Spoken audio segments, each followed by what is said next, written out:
सोनं घेऊ की चांदी, सगळ्यांच्या मनात हा एकच प्रश्न आहे. कारण 2025 मध्ये सोन्याने जवळपास 56% रिटर्न दिले आहेत, पण चांदीने 65% रिटर्न दिले आहेत.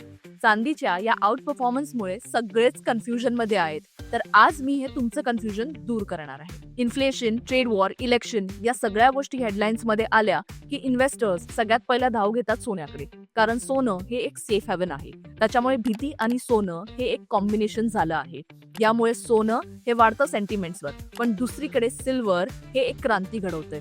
सिल्वर आता फक्त मेटल नाहीये, तर हे एक टेक इन्ग्रेडियंट आहे जे EVs मध्ये, सोलार पॅनल्स मध्ये आणि सेमीकंडक्टर चिप्स मध्ये वापरलं जातं, जे आपलं फ्युचर घडवणार आहे. ग्लोबल क्लीन एनर्जी पुश मध्ये सिल्वर हा की प्लेअर आहे आणि गोल्ड टू सिल्वर रेशिओ आता 80 पेक्षा जास्त आहे. याचा अर्थ सिल्वर अजूनही अंडरव्हॅल्यूड आहे. जर का तुम्हाला सेफ्टी आणि शांत झोप हवी आहे तर तुम्ही सोन्यात इन्व्हेस्टमेंट करू शकता.